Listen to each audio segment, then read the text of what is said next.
जय मसीह। आज 4 जनवरी 2020 तदनुसार 19 पुस 2076 शनिबार। आज हामी माथिल्लो कोठाबाट हेर्नेछौँ। आजको शीर्षक छ नयाँ वर्षमा। आज हामी परमेश्वरको वचन बिलाप 3 को 19 देखि 26सम्म पाठ गर्नेछौँ। तितोपन र पित्त मेरो दुःख र फिरन्तेपनलाई सम्झन्छु। म निरन्तर तिनलाई सम्झिरहन्छु। मेरो प्राण म भित्र हताश भएको छ, तर म स्मरण गर्दछु, यसैले मलाई आशा दिन्छ। परमप्रभुको महान प्रेमले गर्दा हामी भस्म भएका छैनौँ। उहाँको कृपाको अन्त्य कहिले हुँदैन।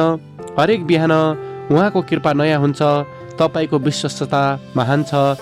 मेरो प्राणले भन्छ, परमप्रभु नै मेरो सर्वस्व हुनुहुन्छ। यसै कारण म धैर्य साथ उहाँको प्रतीक्षा गरिरहन्छु। परमप्रभुको बाटो हेर्ने, उहाँलाई खोज्नेहरूप्रति परमप्रभु कृपालु हुनुहुन्छ। चुपचापसँग परमप्रभुका उद्धारको बाटो हेर्नु असल हुन्छ। आमेन। हरेक बिहान उहाँको कृपा नयाँ हुन्छ। तपाईँको विश्वस्तता महान छ। बिलाप 3 को 23लाई लेखक जोड दिनुहुन्छ। लेखक आफ्नो अनुभवलाई यहाँ यसरी वर्णन गर्नुहुन्छ।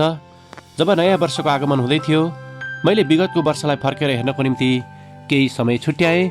ती समयमा पाएका प्रशस्त आशिष, अनुग्रह र समर्थनका अनुभवको निम्ति मैले परमेश्वरलाई धन्यवाद चढाएँ। यद्यपि गएको वर्षमा परमेश्वरसँग कति पटक गनगन गरेँ भन्ने कुरालाई पनि मैले सम्झना गरेँ।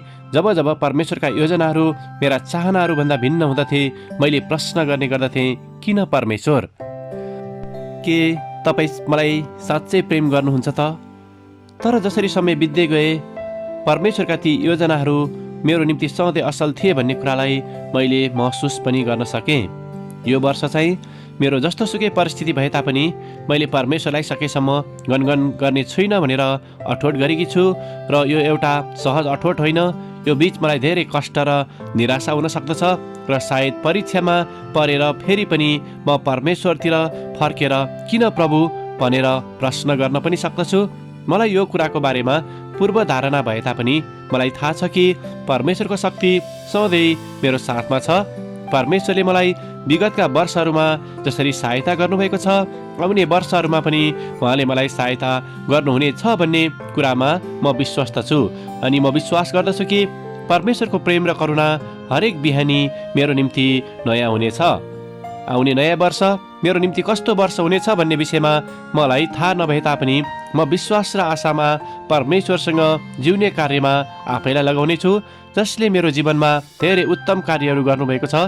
बितेका वर्षहरूको निम्ति म परमेश्वरलाई धन्यवाद दिँदछु र आउने नयाँ वर्षको निम्ति पनि म उहाँमा धन्यवादी रहनेछु। आमेन। आजको विचार, परमेश्वरको प्रेम र विश्वसनीयताले मलाई आशाको जीवन जिउन सहायता गर्दछ। प्रार्थना। प्यारो परमेश्वर, तपाईँको प्रेम र विश्वसनीयताको निम्ति धन्यवाद। हामीलाई सधैँ तपाईँमा भर पर्न सहायता गर्नुहोस्, सङ्घर्षका क्षण र जीवनका हरेक दिन र पलहरूमा। येशूको नाउँमा आमेन। लिनावती सन्तासो, पूर्वी जावा, इन्डोनेसिया। आजको प्रार्थनाको विषय, मेरा अठोटहरूमा म प्रतिबद्ध हुन सकौँ भनी।